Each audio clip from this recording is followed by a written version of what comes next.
વિદ્યાર્થી મિત્રો, લિબર્ટી સ્કૂલના ઓનલાઈન ક્લાસમાં તમારું સ્વાગત છે. આપણે પહેલા કૃદંત, ત્યારબાદ કાળ અને ત્યારબાદ આપણે હવે નવો ટોપિક સમાસ વિશે અભ્યાસ કરીશું. સમાસ, પહેલા તો સમાસની વ્યાખ્યા જોઈએ. સમાસ કોને કહેવાય? કે જુદા જુદા અર્થવાળા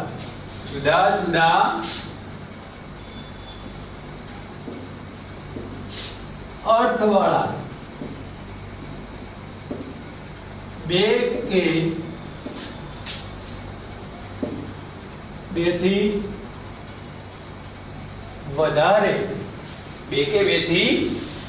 વધારે શબ્દો જોડાઈને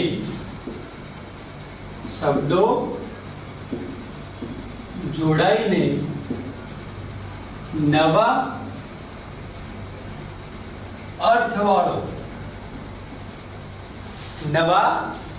અર્થવાળો એક શબ્દ બને,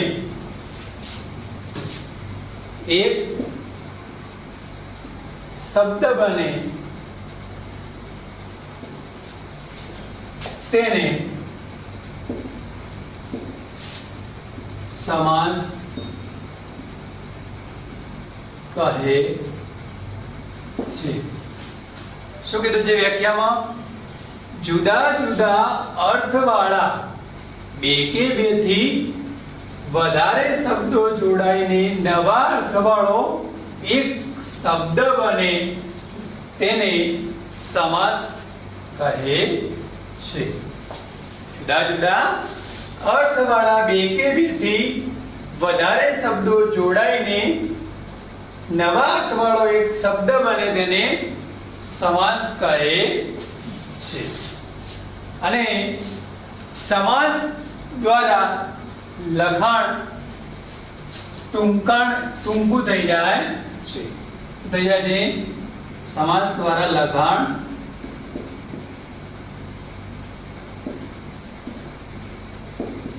ટૂંકું થઈ જાય છે. તરીકે રામ અને લક્ષ્મણ બંને ભાઈ છે, પણ આ એક વાક્ય બહુ લાંબુ પડે. રામ અને લક્ષ્મણ બંને ભાઈ છે, પણ એને ટૂંકાવવું હોય, ટૂંકામાં લખાણ કરવું હોય, ત્યારે આ સમાસની જરૂરિયાત પડે છે. ને ત્યારે આપણે ઉદાહરણ જોવું હોય તો એક ઉદાહરણ દ્વારા સમજીએ કે રામ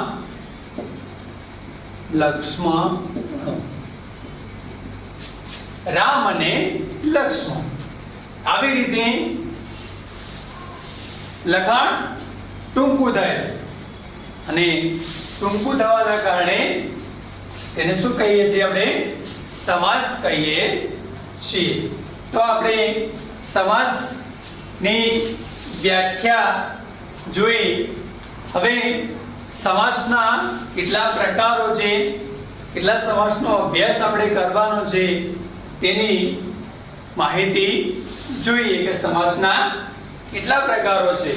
તો જોઈએ નીચે સમાસના પ્રકારો. સમાસના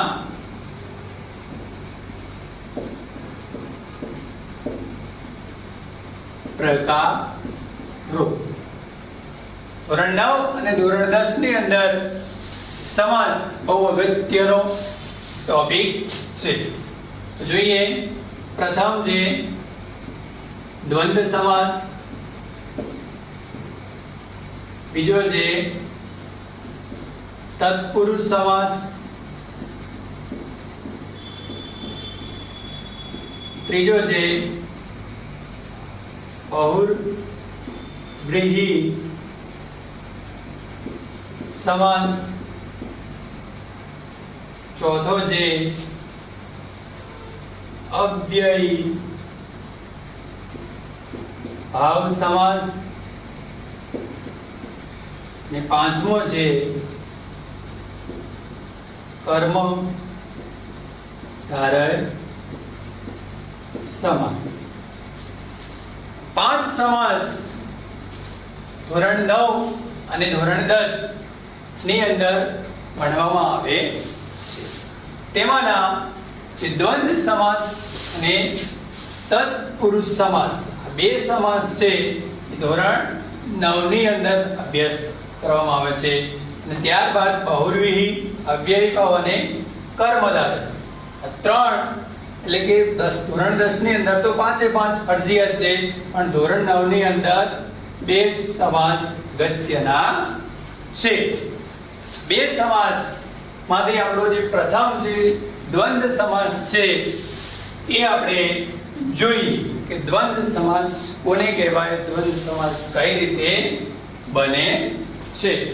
જોઈએ દ્વંદ્વ સમાસ. આ જે આપણા હતા એ મુખ્ય સમાસના 5 પ્રકારો છે. આ 5 સમાસનો અભ્યાસ કરવાનો હોય છે, તેની આપણે હવે વિગતે ચર્ચા કરીશું. તો પ્રથમ આપણો દ્વંદ્વ સમાસ છે. તો જોઈએ દ્વંદ્વ સમાસ શું કહે છે. દ્વંદ્વ સમાસ કોને કહેવાય? દ્વંદ્વ સમાસ, દ્વંદ્વ એટલે બે શબ્દોનું જોડકું રચાય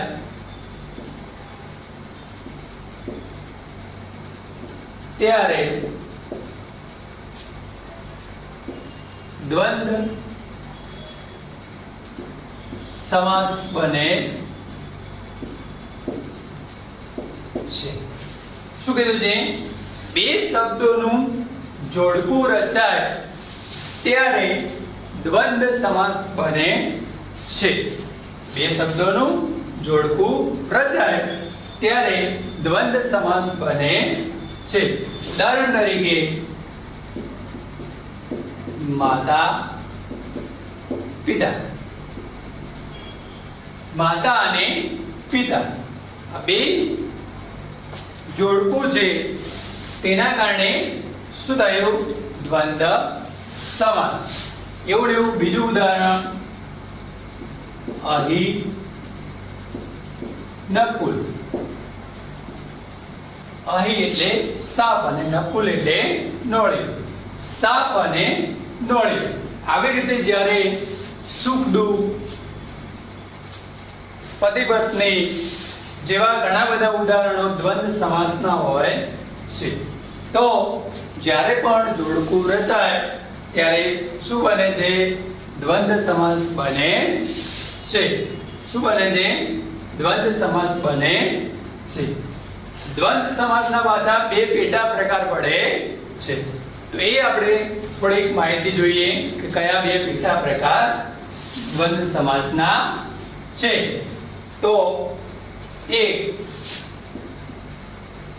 ઇતરેતર દ્વંદ્વ સમાસ,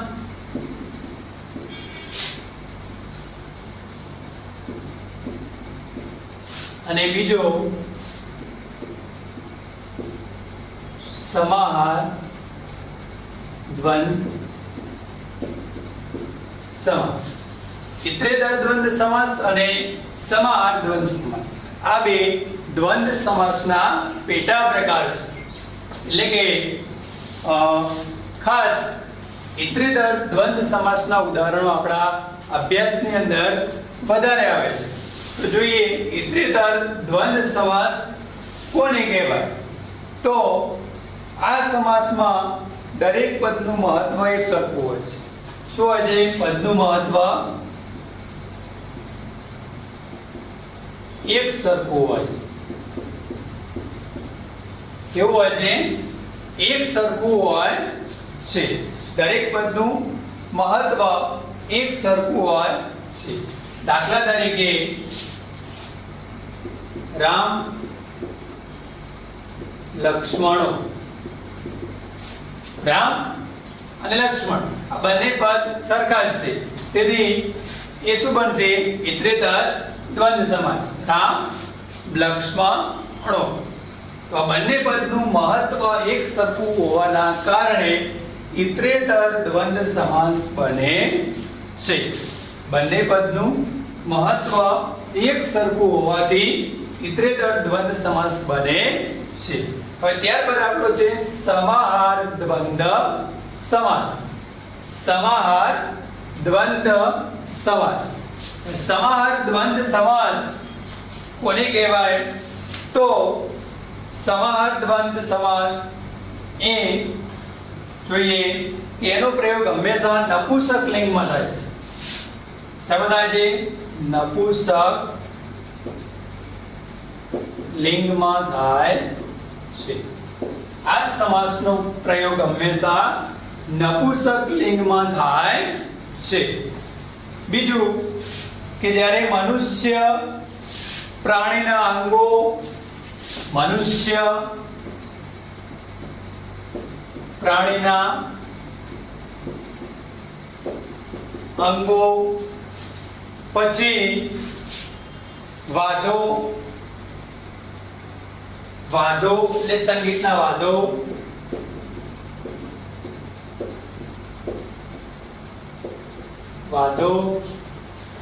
સેના સંબંધી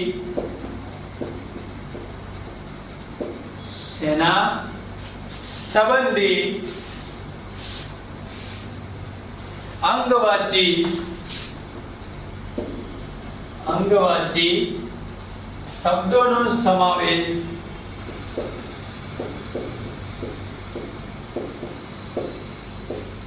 સમાહાર દ્વંદ્વમાં થાય છે. શું કીધું છે કે આ સમાહાર દ્વંદ્વનો પ્રયોગ હંમેશા નપુંસક લિંગમાં થાય છે. અને ત્યારબાદ શું કીધું છે કે જ્યારે મનુષ્ય પ્રાણીના અંગો સંગીતના વાદો અને સેના સંબંધી અંગવાચી શબ્દોનો સમાવેશ સમાહાર દ્વંદ્વમાં થાય છે. તો જોઈએ એક ઉદાહરણ દ્વારા કે દાખલા તરીકે એક ઉદાહરણ જોઈશું. પાણી પાદપ. તો પાણી અને પાદપ આવા બે પદ છે. પાણી એટલે હાથ અને પાદપ એટલે પગ. હાથ અને પગ એ નપુંસક લિંગમાં આવે છે. તેથી આ પાણી અને પાદપ આ શબ્દનો સમાસ સમાહાર દ્વંદ્વ સમાસ બને છે. આવી રીતે અભ્યાસની અંદર ઘણા બધા આવા ઉદાહરણો હશે જે તમે પાઠની અંદર પુસ્તકમાં અભ્યાસ કરશો તો પાછળ જે ટિપ્પણો છે એની અંદર સમાસ આલેલા હોય છે, એની અંદર આવા ઉદાહરણો આલેલા હશે. બરોબર? તો તમને સમાસની વ્યાખ્યા સમજાવી, સમાસના પ્રકારો સમજાવ્યા ત્યારબાદ, અને ત્યારબાદ આપણે સમાસનો પહેલો પ્રકાર એટલે કે દ્વંદ્વ સમાસ, દ્વંદ્વ સમાસની માહિતી જોઈ, દ્વંદ્વ સમાસનો અભ્યાસ કર્યો. બરોબર? અને હવે પછી આપણો બીજો સમાસ તત્પુરુષ સમાસ, જે અતિ મહત્વનો ધોરણ 9 હોય કે ધોરણ 10 ની અંદર જબરદસ્ત એની અંદરથી પૂછાય